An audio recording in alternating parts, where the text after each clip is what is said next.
Oi, Richard, tudo bem? Oi, estou ouvindo agora.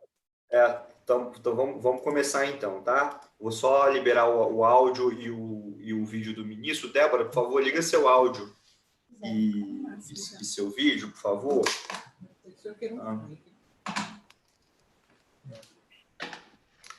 Ministro, Gente, vocês estão conseguindo ouvir a gente? Consegue, e eu solicitei o vídeo aí agora. Se só puder dar um aceite, que a gente já vê vocês também. Tá. Nós ótimo, já estamos tá ao perfeito. vivo, ministro, no YouTube. Já está no YouTube ao vivo também, estamos com mais de 1.000 pessoas agora assistindo a gente. E eu queria dar boa tarde ao ministro Sérgio Moro, cumprimentar meus colegas Richard Beck, meu sócio, que toca a parte de análise política da XP, a Débora Santos, que é a nossa analista judiciária, né? A gente, na parte política, o ministro Sérgio Moro, a gente também faz um acompanhamento das matérias no judiciário. Então, tanto a política quanto o judiciário impactam a economia, a gente faz um trabalho de análise e a Débora conduz tudo isso. Ministro, eu queria primeiro agradecer o seu tempo, que eu sei que é um tempo super corrido. Nós aqui na XP, a gente começou a empresa educando as pessoas, então a gente acredita muito, ministro, que educação gera bons conhecimentos, que vão gerar investimentos, que vão gerar emprego para o nosso país. Então, desde que começou essa crise do coronavírus, a gente aprendeu a usar as ferramentas de teleconferências de outra forma. Então, a gente vem fazendo reuniões segunda, sexta, sábado, domingo, trazendo temas interessantes para as pessoas. Então, neste momento, recebê-lo aqui para falar do papel do Ministério da Justiça neste combate ao coronavírus é muito importante. Então, eu já queria te agradecer em nome de todos os clientes da XP, em nome de todos os empresários, pequenos, médios, grandes, os empreendedores brasileiros, os investidores, e é um prazer nós aqui recebemos essa videoconferência com o senhor. Eu passo dessa forma a palavra para as suas breves considerações iniciais, e aí depois a nossa ideia é fazer um bate-papo super simples, super objetivo e da forma mais direta possível com o senhor, a fim de tentar trazer esse conhecimento para o brasileiro. Muito obrigado, ministro Sérgio Moro, com a palavra. Perfeito, boa tarde a todos. Agradecer o gentil convite que me foi feito pela XP para esse evento e a todos aqueles que estejam ouvindo pelo YouTube. Bem, esse é um momento difícil para o mundo inteiro, para o Brasil igualmente, essa epidemia, pandemia, né, na verdade, e eu concordo com sua ponderação, é importante nós nos comunicarmos, seja através da imprensa, seja através das redes sociais, e igualmente em cenários como esse, seja presencialmente ou seja aí por esses meios de comunicação que certamente vão ter um incremento na utilização extremamente significativo. Acho que tanto durante agora essa crise, com essa pandemia, mas depois, porque muitas vezes as pessoas não usam porque não conhecem, não têm receio de usar, depois vão aprendendo, vão conhecendo e vai ficando tudo mais fácil, né? Às vezes, ministro, você ficava com vergonha de fazer uma reunião com um cliente, com alguém via videoconferência, né? Eu sou caipira, né? Assim, o cara vai achar falta de respeito, você tem que ir lá pessoalmente, mas isso aqui facilita muito a vida. Então, a gente lá acha que vai ter um mundo pós-coronavírus e, com certeza, essa nova forma de se comunicar está aí para ficar, ministro, concordando com o que o senhor falou. Não, é um ganho de eficiência. Realmente, as pessoas têm a impressão de que é uma falta, né, de uma atenção maior, mas, pelo contrário. Eu, na verdade, estava um pouquinho acostumado, embora a gente usava sistemas próprios, quando estava na Lava Jato, né, a gente fazia aquelas videoconferências. Então, era a forma de agilizar os processos, porque a testemunha está distante, não tem por que deslocar até no caso da Curitiba, né? Havia muita gente de Brasília, havia muita gente de São Paulo, então não tinha por que forçar as pessoas a se deslocarem, nós ouvimos à distância, então um pouco mais de costume com isso. Mas claro que a toda hora a gente vê esse avanço tecnológico surgindo aí de maneiras mais fáceis e sem todo aquele instrumental enorme, né? Isso é muito positivo. Pois bem, Ministério da Justiça e Segurança Pública durante a pandemia do coronavírus. A pandemia, nós temos que reconhecer, ela pegou o mundo inteiro de uma certa maneira de surpresa, os fatos foram se tornando visivelmente cada vez mais graves durante o desenvolvimento da pandemia. Isso chamou a nossa atenção enquanto estava na China, mas agudizou a nossa percepção do risco quando ela se espalhou na Europa, especialmente ali o alto número de óbitos havidos na Itália. E nós temos aqui, dentro do governo federal, a nossa responsabilidade principal diz respeito à área da justiça e à área da segurança pública. A área da justiça, existe o CNJ, que é o Conselho Nacional de Justiça, e os próprios tribunais, que têm toda a sua autonomia e independência.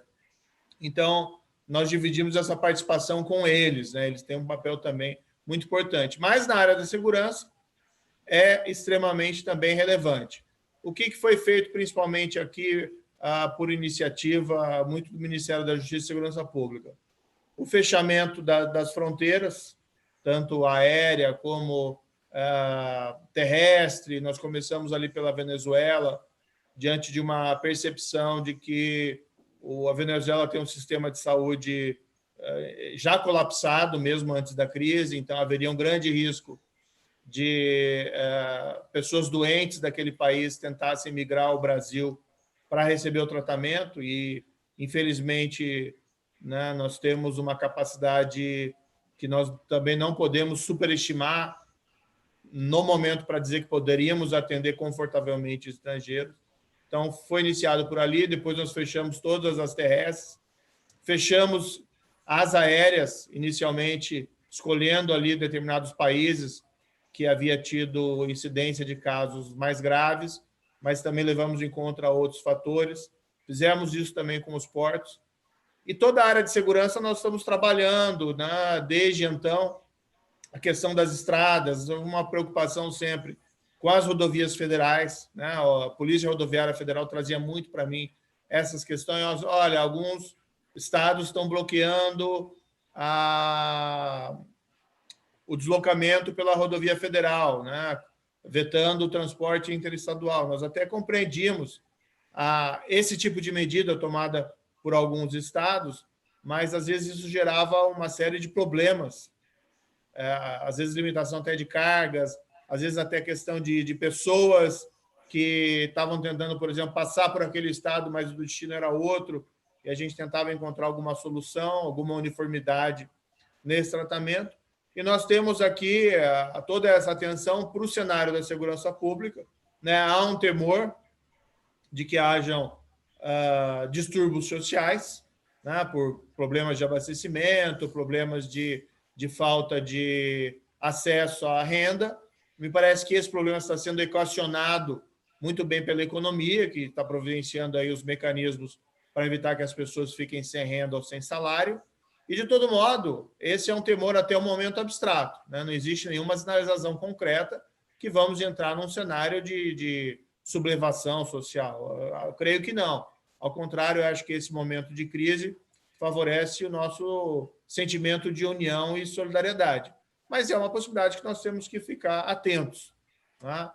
Nessa perspectiva também nós tentamos aqui uma série de demandas para tentar atender as forças de segurança estaduais, que estão muito na linha de frente, né? Acho que depois do pessoal da área médica, do pessoal da área de enfermagem, a segunda linha de frente é o pessoal da segurança pública, né? Que está mais exposto.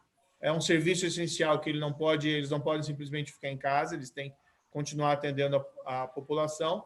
E nós estamos ainda assistindo esses efeitos, né? Quais vão ser os efeitos dessa pandemia no âmbito da segurança pública? Os crimes vão aumentar, vão diminuir? Ainda é uma certa incógnita, inclusive se esses efeitos vão ser passageiros ou se vão ser duradouros. Em uma outra perspectiva, de um âmbito bem específico, nós temos uma responsabilidade importante no sistema carcerário, no sistema penitenciário nacional. Desde o início, nós estamos adotando a medida de promover o isolamento, né, da população carcerária para evitar que haja uma propagação do vírus dentro das prisões, o que seria extremamente difícil do ponto de vista operacional de resolver o tratamento para os presos, dada a dificuldade, por exemplo, de hospitalização, de um grande número de presos, etc. E também considerando que parte da população carcerária têm uma vulnerabilidade decorrente de doenças pré-existentes, não é? E, por vezes, né, alguns dos nossos presídios não têm as melhores condições sanitárias que deveriam ter, e isso também gera uma fragilidade. Mas o que eu tenho sempre falado, em vários aspectos, não tem nenhum motivo para nós ficarmos em pânico, né? Para nós termos um medo que não é fundado em evidências. Então, por exemplo, no sistema penitenciário, não existe um caso de preso infectado, até o momento, comprovadamente infectado. Então, nós estamos conseguindo, com essas medidas de melhorar a higienização, de controlar visitas, né? Basicamente, as visitas foram proibidas dentro dos presídios. Aqueles presos que tinham direito à saída temporária, ou eles foram colocados, né, numa situação de liberdade, de prisão domiciliar, ou foram restringidas essas saídas temporárias. Então, não existe nenhum motivo para nós termos pânico. Assim como a questão que, volta e meia me pergunto, a questão de saque, convulsão social. Claro que nós temos que pensar em vários cenários possíveis, mas é um temor abstrato, né? Não existe nenhum indicativo concreto, e, ao contrário, eu acho que, com a união, nós vamos sair mais fortes do que nós entramos nessa crise específica. Aí tem uma série de ações, que tiverem as perguntas, eu posso detalhar por que fizemos isso, por que fizemos aquilo. Enfim, no âmbito da justiça e segurança pública, a minha avaliação é que a situação está sob controle. Mas sempre se preparando caso seja necessário, né? Eu vou... Sim. Se me permite, Nós eu já temos... vou... Oi? Não, por favor. Não, nós temos acompanhado o que tem sido feito no mundo inteiro. Nós temos até um acompanhamento de número de infectados e de óbitos no planeta, né? Por exemplo, da população prisional. E o que nós temos é um número muito, muito pequeno de óbitos, né? Um número muito pequeno de presos do mundo inteiro que foram infectados, porque a população prisional, de fato, ela está sujeita a esse isolamento mais rigoroso. Há um receio de que haja uma reclamação e sublevação da população prisional por conta dessas medidas restritivas, por exemplo, interromper as visitas, mas o que eu tenho percebido até o momento é que a própria população prisional tem percebido a necessidade dessa medida, né, para protegê-los e também proteger os seus familiares. Tanto que não tivemos nenhum incidente de violência significativo dentro dos nossos estabelecimentos carcerários. Acabaram de me passar os dados aqui numa reunião, nós tínhamos, eu posso estar errado aqui, não teve 10 óbitos de presos no mundo inteiro por conta do coronavírus. Né, de pessoas realmente é bem baixo esse número mesmo. É bem baixo. É bem então, baixo. não tem motivo. O que eu fiz tem uma crítica pública, o CNJ, o Conselho Nacional de Justiça, editou uma recomendação 62, que recomenda que o juiz analise os casos individuais e coloquem, né, determinados presos, principalmente de grupos de risco, ou em determinadas circunstâncias, em liberdade. Mas é uma recomendação do CNJ, e, claro, essa recomendação tem que ser avaliada caso a caso. Né? E nós temos visto, tendo notícia, recebido informação dos nossos órgãos, em alguns casos de presos que nós entendemos que são perigosos, sendo colocados em liberdade. Mas aqui não é uma crítica à recomendação 62. Eu acho que a recomendação 62, em linhas gerais, ela está correta. Agora, nesses casos de presos perigosos, né, homicidas, latrocidas, pessoas, às vezes, membros de organizações criminosas, simplesmente na aplicação individual, o juiz pode muito bem negar, né, a colocação em liberdade, porque existe também a necessidade de, nesse período da epidemia, manter rígido o sistema de segurança pública, o que envolve não colocar em liberdade prematuramente criminosos perigosos. Ministro, eu queria aproveitar já, elogiar o aplicativo que a Polícia Rodoviária Federal construiu, né, mostrando todos os restaurantes, todos os pontos de apoio para o caminhoneiro, porque, no final das contas, o que a gente pensa e o que tem sido feito por vocês é que ações têm que ser super integradas, né? O Ministério da Justiça, junto com o Ministério da infraestrutura e demais ministérios para não deixar nosso país parar também, né? Porque os serviços básicos essenciais eles têm que ficar rodando. Então, não é uma pergunta, é um comentário. Eu queria passar para a Débora, que vai fazer a primeira pergunta, depois o Richard, e aqui a gente vai tentar fazer dessa forma mais informal possível. Débora Santos, por favor. Boa tarde, ministro. Muito obrigada pela presença, obrigada por aceitar o nosso convite. Bom, eu queria começar falando já direto ao ponto sobre isolamento e quarentena. A gente tem uma série de orientações diferentes nos diferentes estados e, por exemplo, em São Paulo hoje, o governador João Dória anunciou que a gente vai ter abordagem, a partir de hoje, das forças policiais e da fiscalização do Estado para que os serviços não essenciais que devem estar fechados permaneçam fechados e para alertar a população no sentido de evitar aglomerações. Eu queria fazer duas perguntas em tese para o senhor. Como é lidar, primeiro, na prática, com esses estados, com diferentes orientações sobre isolamento e quarentena, porque, enfim, o senhor tem contato aí com essas forças de segurança, com secretários de segurança pública dos diversos estados, como é que está sendo isso?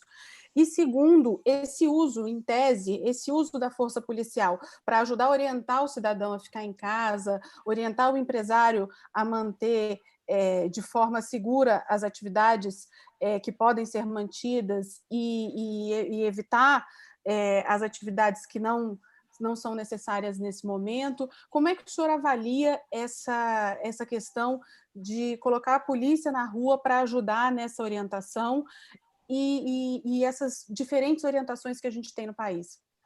Mais uma vez, obrigada pela presença. É isso. Bem, em fevereiro foi editado em tempo recorde, né? E aí cabe um elogio aí ao governo federal e ao Congresso Nacional, que aprovaram a lei do coronavírus. A lei do coronavírus prevê a possibilidade de determinação de medidas de isolamento e de quarentena, né, pelas autoridades de saúde, sanitárias, e prevê que esse cumprimento é obrigatório, como é relativamente óbvio, como deve ser. A lei não foi muito clara quanto às consequências do descumprimento do isolamento ou da quarentena. Nós fizemos daí, em março, começo ainda de março, uma portaria conjunta entre o Ministério da Justiça e Segurança Pública com o Ministério da Saúde para descrever, né, quais seriam as consequências.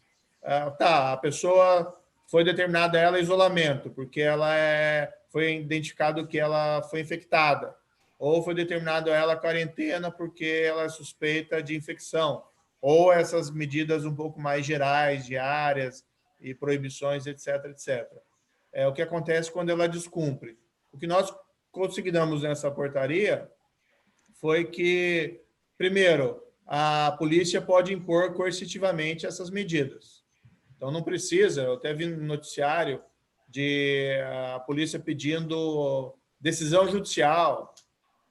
Nós vamos ter que provocar as cortes de justiça para fazer valer medidas de isolamento e quarentena, é muito complicado, né? Não vai ter condições de atender essa demanda. Então, o que nós colocamos, o poder de polícia administrativa pode ser utilizado para que essas medidas sejam impostas coercitivamente.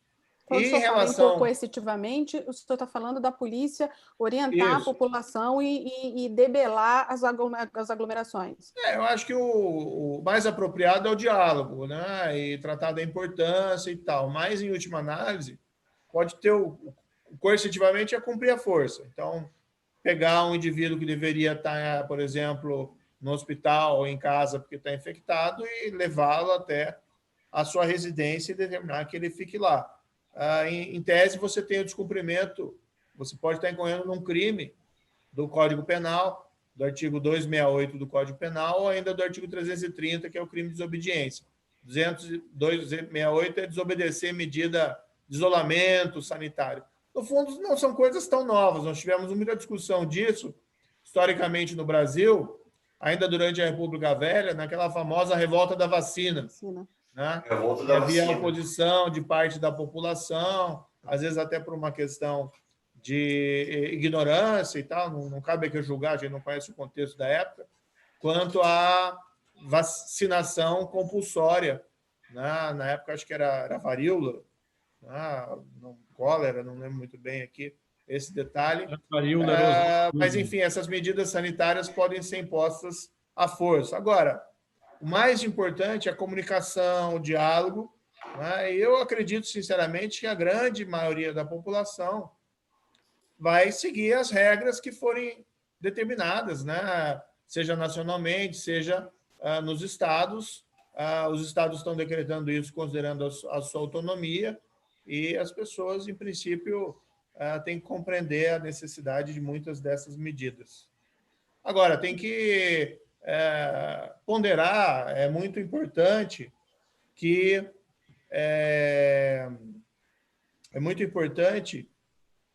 sejam mantidos os serviços essenciais. Né? Existe uma série de serviços que são extremamente importantes. A gente viu algum voluntarismo em alguns estados, e, mais uma vez, não é uma crítica, assim, é uma crítica no sentido, às vezes, as pessoas na pressa, né, cometem alguns equívocos. Tanto pode ser o governo federal, como pode ser o governo estadual, como pode ser o governo municipais. Então, tem que tomar muito cuidado. Por exemplo, a gente via em alguns locais, né, e houve reclamação até recíproca por parte dos governadores, bloqueio de cargas, né, transporte de cargas. Isso não pode, né, porque nós temos aí com risco de gerar problemas de abastecimento. Nesse sentido, está tendo um diálogo. Transporte de pessoas essenciais, né, não pode. Está tendo um diálogo, ministro, com secretários estaduais de segurança também, para poder ser muito coordenada? Sim, não, a conversa... O diálogo nunca se interrompeu, né? As áreas técnicas conversam diuturnamente, é um problema nacional. Eu mesmo conversei com alguns secretários de segurança, conversei com alguns governadores, temos até uma reunião agendada essa semana para falar com o secretário de segurança. No diretor do Departamento Penitenciário Nacional tem falado com frequência com o secretário de Administração Penitenciária. É que assim, nós somos um sistema federativo, né? Evidente, todo mundo sabe disso. Então, existe um grau de autonomia também dos estados e dos próprios municípios em relação a essas medidas. No sistema penitenciário, por exemplo, nacional, o que a gente fez? Nós temos os presídios federais que são sob a administração do governo federal. Nós proibimos as visitas desde logo e editamos regras bastante estritas ali para preservar o contágio. E editamos, em conjunto com o Ministério da Saúde, e depois também de maneira separada, com outras regras, recomendações, né, aos estados. Olha, para prevenir tal o contágio, recomenda-se essas medidas, faça isso, não faça aquilo, ouvindo o Ministério da Saúde, ouvindo especialistas. Claro que o estado chega lá, vai analisar, ele vai tomar suas próprias decisões, seja seguindo ou não seguindo as recomendações, ou até agregando cuidados adicionais. Mas o importante é trabalhar isso com diálogo. E precisa ter algumas regras uniformes. A gente viu isso muito claramente na questão dos transportes. Né? O transporte terrestre, o transporte aéreo. Né? Então, num primeiro momento, que parece ser uma ideia... olha, isso aqui é importante para prevenir o contágio. Fechar o aeroporto, não ter nenhum voo. Mas tem que ter algum voo até para chegar o equipamento. Exatamente. Exatamente. No final, uma ação coordenada. Uhum. Antes de passar a palavra ao Richard, eu queria só fazer iniciar uma pergunta em tese para o senhor, que é o seguinte: o senhor falou que existem competências concorrentes, ou seja, os estados podem criar regras próprias em relação às questões sanitárias, em relação às próprias questões de transporte e de fechamento ou abertura das vias internas, do comércio, enfim. O senhor já foi juiz federal, a gente tem uma série de decisões no país todo, em diferentes sentidos da justiça. Uniformizar nesse momento seria bastante importante para a população, até para facilitar a informação. o que o senhor acha de uma orientação do governo federal no sentido de dizer qual tipo de isolamento que precisa ter, qual o nível desse isolamento, que tipo de serviços tem que ser feitos? O presidente Bolsonaro já se pronunciou no sentido de que pode editar uma norma dessa que abranja todo o território nacional.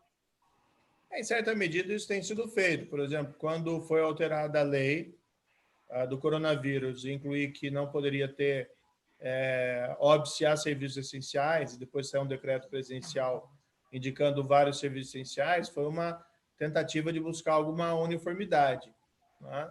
Agora, por exemplo, o diálogo tem sido muito importante. Eu vou falar algo que foi feito numa área que não é minha, mas eu acompanhei de perto esse problema do transporte interestadual. Vários estados começaram a editar proibições. Isso chegava a mim através da Polícia Rodoviária Federal. Eu levava isso ao ministro Tarcísio, que é o ministro do setor responsável, e havia várias alternativas: impor de cima uma regra ou construir uma solução compartilhada, né? E isso eu vivenciei esse esforço. Ele conversou com muitos secretários de Estado de transporte para propor um regramento conjunto via a NTT, para você ter uma uniformidade maior nessas proibições, com alguma flexibilidade, com alguma autonomia, mas sem gerar um impacto de querer impor de cima, né, pelo governo federal, porque o diálogo, a união, são extremamente relevantes nesse momento específico. Eu até permiti aqui uma referência rápida de algo que eu preciso falar, não sei se vão me perguntar, provavelmente sim, mas quem tem feito também um trabalho extremamente relevante aqui, na minha opinião, no Ministério da Justiça, tem sido a Secretaria Nacional do Consumidor, né? Inclusive, aquele termo de ajuste de conduta com as aéreas, para que não fosse imposto multa aos consumidores na remarcação necessária das passagens, foi um acordo construído através de diálogo, de contato. Então, é isso que nós temos tentado fazer. Agora, numa crise desse tamanho, nessa epidemia, é natural que hoje surjam também alguns conflitos, algumas divergências, isso é comum. E aí nós temos que tentar construir soluções preferivelmente compartilhadas. Richard Beck, por favor. Ministro, boa tarde. Muito obrigado por estar com a gente aqui hoje. A gente sabe como é que está a sua vida aí, não deve estar fácil. Primeira pergunta que eu tinha três, na verdade. A primeira era justamente sobre esse ponto que o senhor mencionou. A gente tem visto esse projeto proposto pelo presidente da STF, o ministro Dias Toffoli, sobre a relação ali contratual. Eu queria saber como é que o senhor tem tratado disso via Secretaria de Defesa do Consumidor, se vocês se envolveram na construção disso ou na tramitação como governo, porque ali tem um impacto bem óbvio na relação contratual, enfim, entre as partes, né? É bastante importante. A segunda pergunta que eu recebi bastante aqui, se já tem algum número do Ministério, eu entendi que o senhor disse que não, mas eu queria ter certeza, algum número do Ministério de redução ou de aumento de acidente de trânsito ou por outras causas, porque isso os economistas provavelmente vão usar no impacto de morte total para tentar fazer algumas contas com relação ao que foi coronavírus. E a terceira pergunta, o senhor me desculpa, eu não posso deixar de perguntar. O Globo está dizendo agora que o ministro Mandetta está demissionário. Eu queria saber o que o senhor assim, pensa da orientação atual do governo, se ela deve seguir, se ela deve ser alterada. O senhor já falou que serviços fundamentais devem ser mantidos, eu concordo absolutamente com o senhor sobre isso, mas eu queria saber, assim, explorar um pouco mais o ponto. Se o ministro Mandetta sair, qual orientação o senhor acha que o governo deveria ter sobre a quarentena? Se mantém a quarentena, se modifica alguns aspectos dela? Então, acho que assim está explodindo aqui de perguntas das pessoas que nos assistem agora sobre esse último ponto, especialmente. Muito obrigado, ministro. Ministro, só uma inclusão, muda alguma coisa na postura do senhor e na condução do Ministério se essa notícia sobre o ministro Mandetta se confirmar? Olha, eu não trabalho com especulações, né, do que vai acontecer, do que não vai acontecer. Então, assim, a minha área aqui é a Justiça e Segurança Pública, a gente segue as recomendações técnicas. Se a recomendação técnica é X, então a gente segue a recomendação técnica X ou Y tal. Isolamento tem que ser o isolamento que for necessário para debelar a epidemia. Os estados estão adotando esse isolamento, essas quarentenas, com base na autonomia deles, isso tem sido respeitado. E há uma recomendação geral, né, nesse sentido, embora também, vamos colocar, existem divergências razoáveis, às vezes, em torno desse tema. O que é importante é conciliar o isolamento com as medidas econômicas que o governo tem tomado, né, como esse tal do Corona Voucher, ou medida de suplementação de salário, para permitir que, se as pessoas tenham que ficar em casa, que elas tenham as condições necessárias para tanto. Tá? Agora, o meu setor é a parte, né, de justiça e segurança pública, não cabe a mim responder essas questões técnicas, particularmente. A questão que a gente tem recebido informação diária, na verdade, sobre o âmbito da segurança pública. Infelizmente, eu não tenho aqui os dados específicos das mãos, mas é verdade que caíram significativamente os acidentes de trânsito nas rodovias devido à própria queda da circulação, tá? de transporte, seja de passageiro ou, em menor medida, de cargas, inclusive o número de óbitos. É um efeito colateral positivo, embora a causa dessa queda não seja tão positiva, né? Seja um aspecto mais... É a mesma coisa que a gente vê de crimes. Em alguns estados caíram significativamente os percentuais. A gente tem a notícia até que o preço das drogas em alguns lugares aumenta pela falta e a demanda ainda contínua, e em outros lugares baixam o preço, talvez para aumentar a venda. Então, isso diz no mundo inteiro, né? Até li algumas matérias em jornais saindo aqui até Brasil esse final de semana, dos criminosos também precisando se reinventar diante dessa dificuldade de logística e do controle maior sobre o transporte, sobre as fronteiras. Mas essa pandemia ela tem uma dinâmica, né? Ela gera desafios para nós todo dia, então, enfim, nós temos que estar preparados, olhando lá na frente, pensando em cenários possíveis, mas evitar que a cogitação, nós precisamos nos preparar para diversos cenários, mas evitar que essa cogitação acabe levando a um pânico desmedido em relação ao que pode acontecer. Preparado, sim. Espero o melhor, prepare-se para o pior. Eu, sinceramente, acredito no espere o melhor. Quer continuar, Débora? Voltando, pode deixar, Fula, eu pego daqui. Voltando um pouco para o tema da segurança pública, vamos falar de fronteiras e de aeroportos. O senhor falou do fechamento das fronteiras com a Venezuela, o Brasil tem grandes fronteiras secas, é um desafio enorme, a gente sabe, e tem uma outra questão que é o controle da entrada dos estrangeiros nos aeroportos. Já existe isso, alguns países que tiveram sucesso na contenção da entrada do vírus estabeleceram esses controles de voos vindos principalmente de locais onde havia foco da epidemia na época, da China, dos Estados Unidos. Como é que está o trabalho da gente em relação ao controle dos estrangeiros, da entrada dos estrangeiros no Brasil? Havia uma dificuldade muito prática no começo, porque não tinha disponibilidade desses testes rápidos, né? E não tinha condições de simplesmente a pessoa desce de um país estrangeiro e retê-la pelo tempo necessário para fazer o teste que então nós tínhamos na época. Enfim. E, por outro lado, essas iniciativas de medição de temperatura, elas também são relativamente questionáveis, porque elas não detectam o vírus nas pessoas assintomáticas. Então, tira a temperatura, a pessoa está passando ali no aeroporto, no dia seguinte ela pode estar assintomática. Então, era uma questão assim um pouco colocada no do governo quanto à possibilidade ou não de ser eficiente. Mas essa é uma responsabilidade mais da Anvisa. Também confesso aqui que na parte técnica, né, cabe a eles aí dar essas respostas. O que foi feito, no entanto, foi paulatinamente, nós suspendemos a vinda de estrangeiros dos países com um grande número de infecção, né? E atualmente, hoje, nós temos, desde o dia,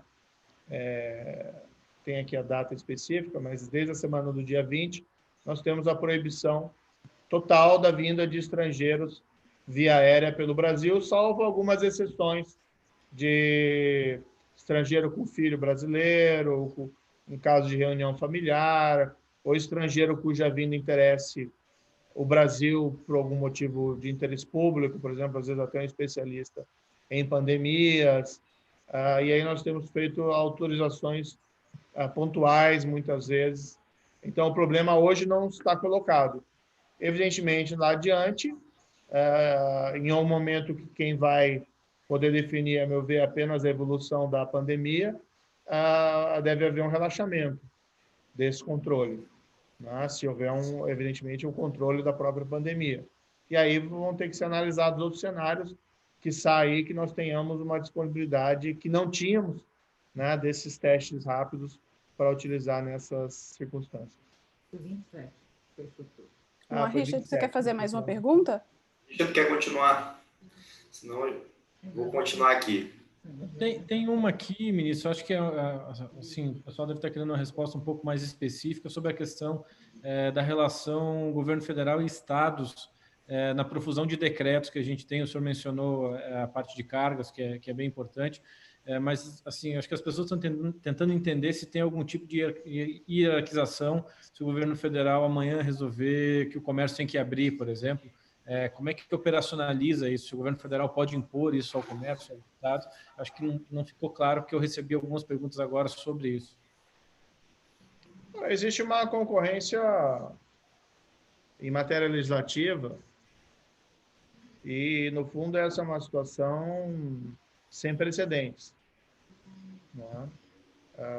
O que, particularmente, eu acho oportuno é que sejam construídas soluções consensuais, né, juntamente aí com os estados, com os municípios. A própria questão dos serviços essenciais não foi algo que me pareceu que gerou qualquer espécie de resignação em relação aos estados, né? Porque, de fato, no afã de o isolamento, o distanciamento social são medidas importantes, mas no afã de conter a epidemia, pontuais excessos foram praticados e muitas vezes os próprios estados e municípios foram paulatinamente corrigindo, na percepção de que, olha, isso aqui parou, mas não pode parar, tem que continuar. E aí o governo federal, né, ciente também dessa necessidade, modificou a lei do coronavírus e editou aquele decreto com rol de serviços essenciais. Isso é muito evidente, não existe um isolamento absoluto, né? É impossível. Nenhum país do mundo fez um isolamento absoluto, todo mundo em casa e ninguém trabalhando. Isso é impossível porque nós temos necessidades, né, diárias que têm que ser atendidas por médicos, segurança pública, a própria questão de alimentos, enfim, não é todo mundo aí que pode parar, isso tem que ser bem definido. Mas eu acho que isso tem construído através de diálogos. Mas esse é o tempo, ministro, do diálogo. Não tem lado A nem lado B, tem o lado do Brasil e a gente tem que todo mundo se unir nessa causa, porque não há tempo a perder, né, Richard? Tem muita coisa aí e essa doença é uma doença que ela se espalha muito rápido. Então, eu já falando aqui um pouco, ministro, a gente está lá dentro da nossa empresa, da XP, a gente criou um programa que chama Juntos Transformamos. Depois, quem quiser, eu vou colocar o caminho lá no meu Instagram.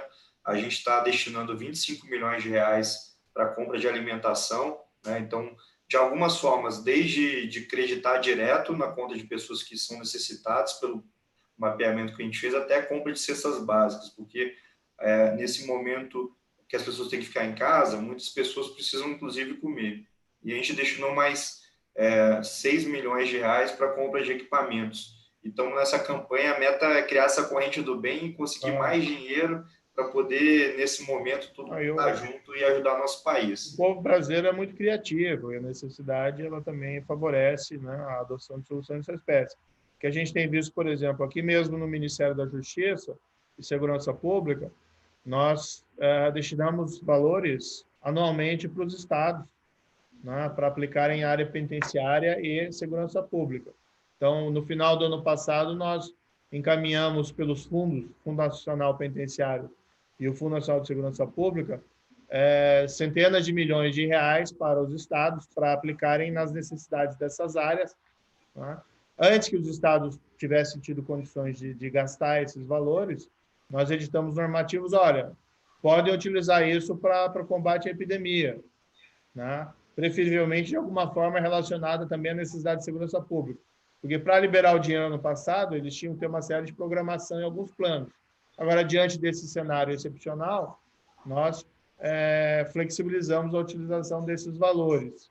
Nós também temos aqui casos que a Polícia Federal, em processos específicos, pleiteou utilização de recursos apreendidos para aquisições em prol da saúde. Teve um caso bem interessante ali na chamada Operação Calvário, na Paraíba, né, em que Polícia Federal, o GAECO, o Ministério Público, Justiça, destinaram valores que tinham sido apreendidos de, segundo eles, esquemas de corrupção para a aquisição de ventiladores, né, e doação. O nosso Fundo de Direitos Difusos também direcionou valores aí para incremento de leitos de UTI. Então, é a hora, se nós temos um foco de prestigiar os gastos públicos, as despesas públicas nessa área.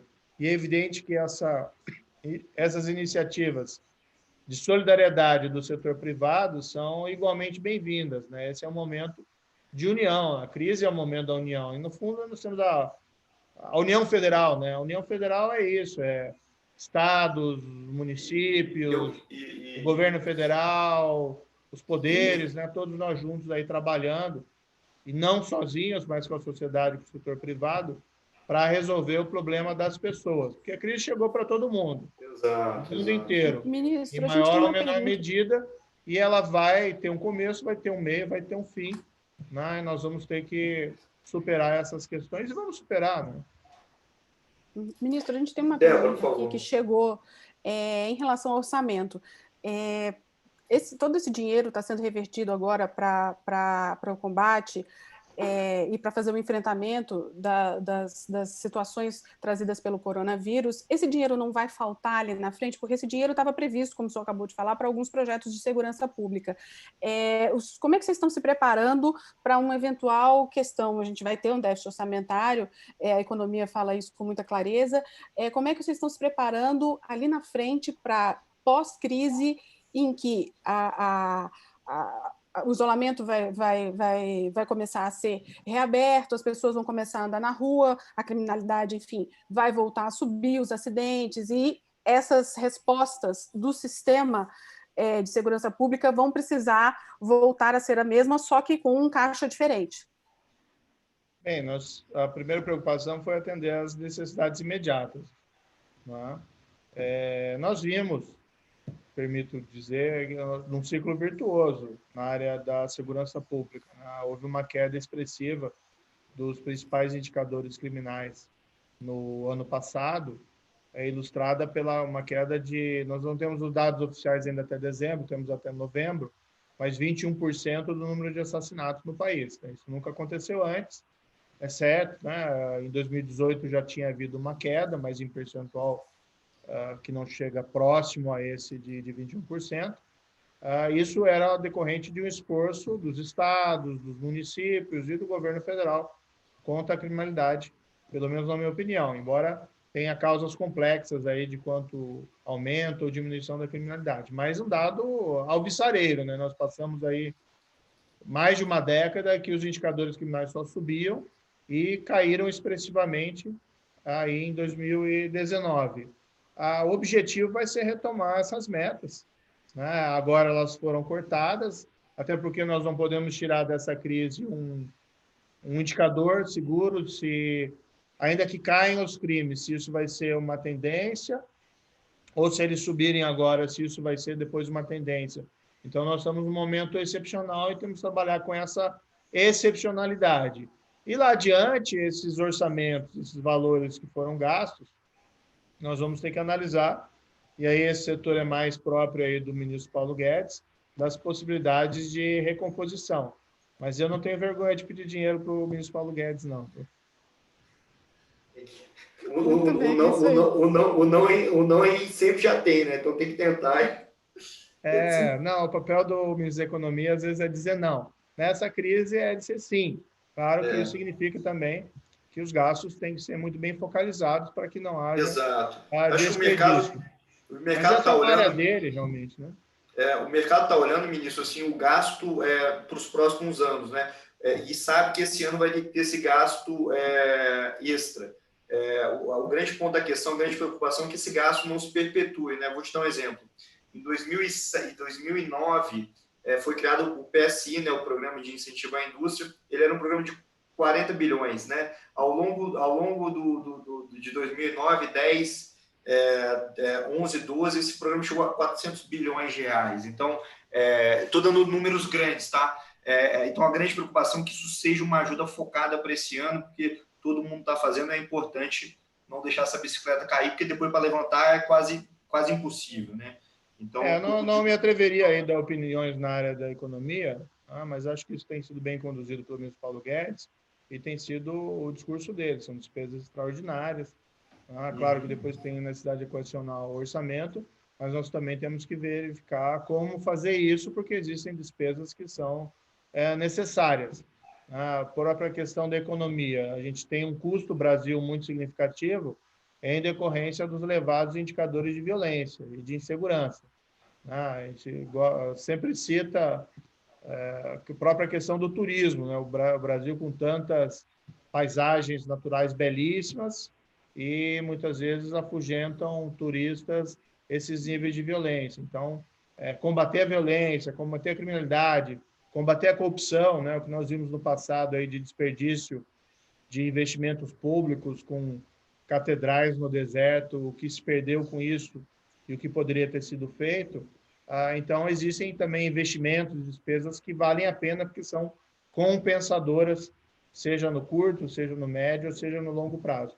Mas eu não estou aqui para defender aumento de despesa lá adiante ou não, isso é uma questão realmente do ministro da Economia. Eu tenho certeza que o governo vai trabalhar em conjunto para poder questionar esses problemas. Ministro, a gente já está encaminhando para o final. Eu queria fazer mais uma última pergunta.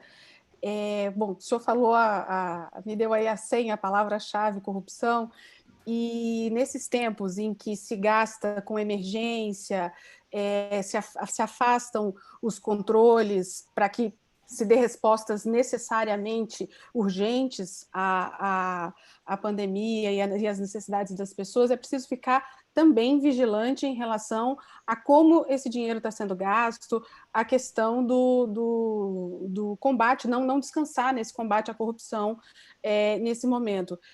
Como é que o senhor vê essa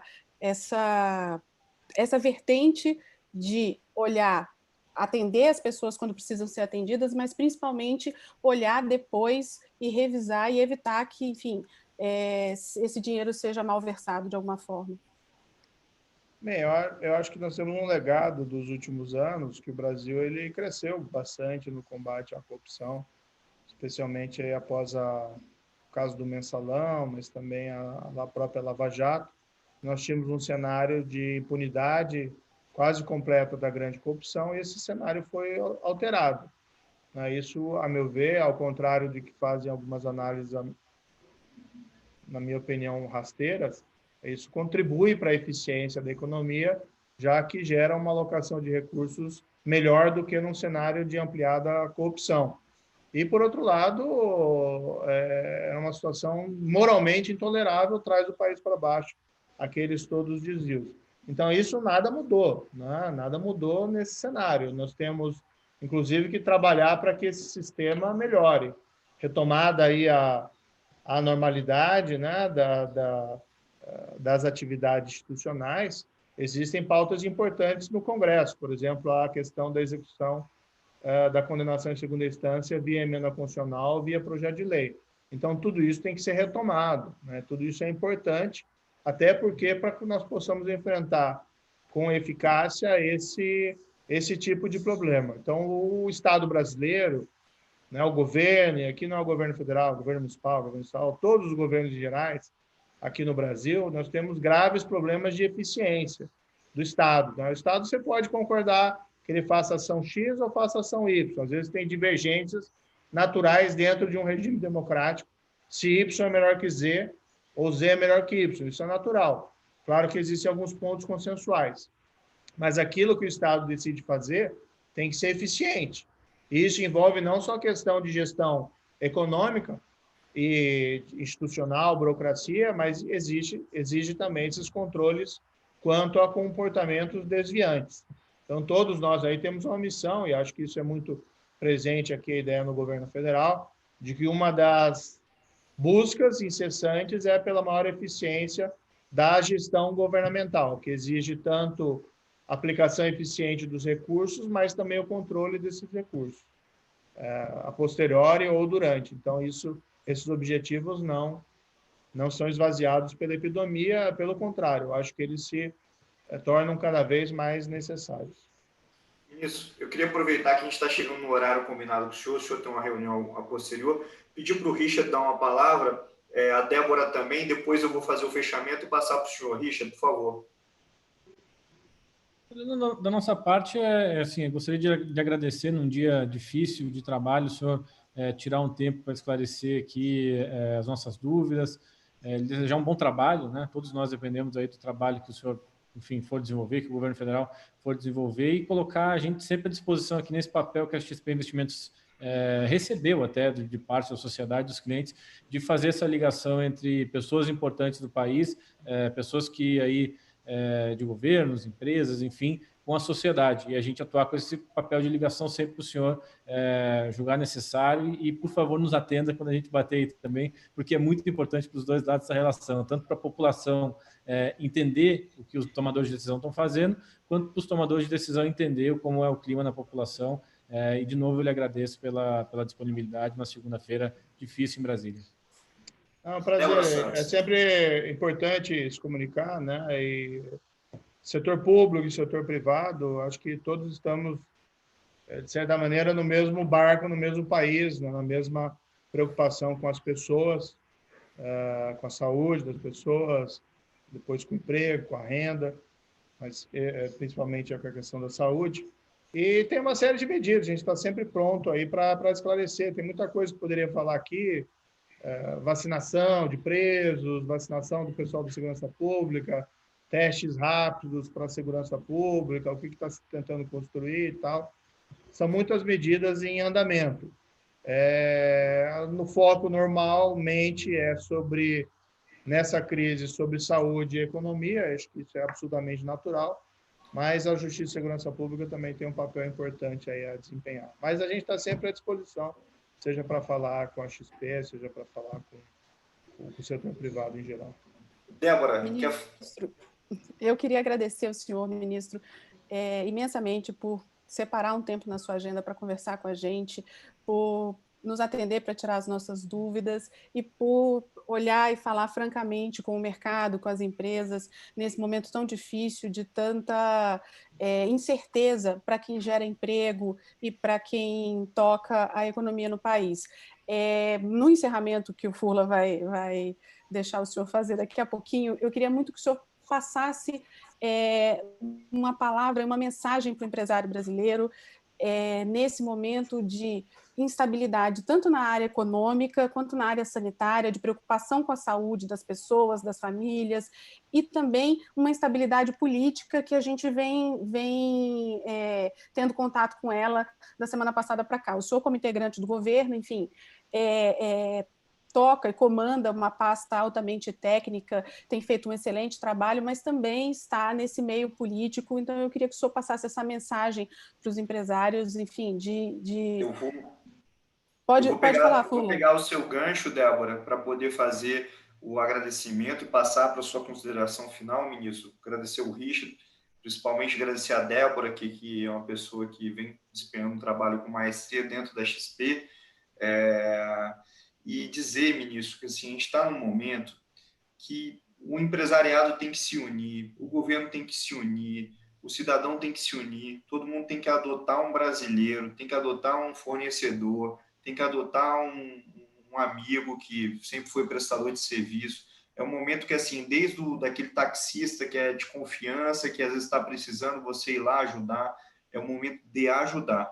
É um momento onde a sociedade vai mudar muito.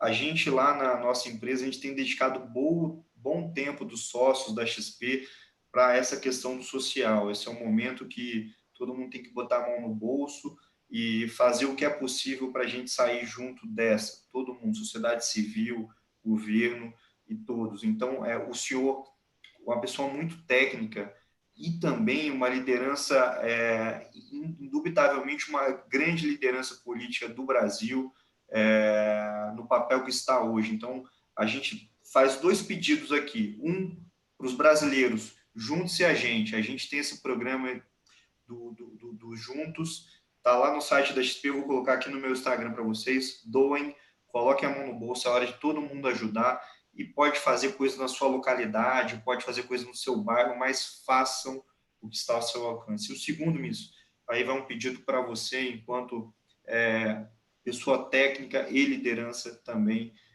que a gente cada vez mais pregue a união, pregue o resultado, e não importa quem vai fazer esse gol, a gente tem que fazer esse gol é contra o coronavírus, e eu tenho certeza que a nossa seleção vai sair vitoriosa desse campeonato. Com essas palavras eu queria encerrar, agradecer seu tempo e passar para o senhor fazer as considerações finais. Muito obrigado a todos estarem aqui com a gente bateu quase mais de 7.000 pessoas nessa live, e eu queria passar para o ministro. Ministro, muito obrigado. É isso, eu agradeço. Eu acho que as palavras aí dizem tudo. União, solidariedade, divergências políticas existem, é momento de deixá-las de lado, de construir aí consensos, soluções para essa questão. O que eu diria aos empresários, principalmente aos empregadores, a gente sabe que não é uma situação fácil, porque às vezes há um problema aí de fluxo de caixa, mas na medida do possível, preservar os empregos. Acho que isso é essencial, tanto nesse momento como depois para a recuperação da economia. Isso é mais área da pasta da economia, não tanto minha, mas o governo lançou uma série de programas para tentar minorar esses impactos econômicos decorrentes da epidemia. E o que nós temos visto no governo em geral, no governo federal em geral, mas também nos governos estaduais, nos governos municipais, todos tomando ações importantes para poder enfrentar essa crise, que primeiro é uma crise de saúde, mas ela também afeta a economia e também ela tem impactos na segurança, então nós estamos agindo. Agora, o que nós vemos também no setor privado, várias ações também nessa linha das pessoas preocupadas, e principalmente acho que esse sentimento de solidariedade. Se esse sentimento de solidariedade e de união for o que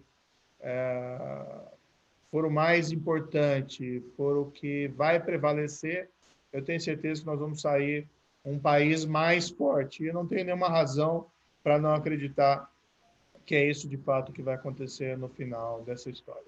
Então, muito obrigado. Obrigado, ministro. Obrigado, meu sócio. Obrigado a todos. Uma boa tarde, um grande abraço. Até a próxima. Muito obrigado. Abraço. Tchau, tchau. Até mais, então, hein? Até mais.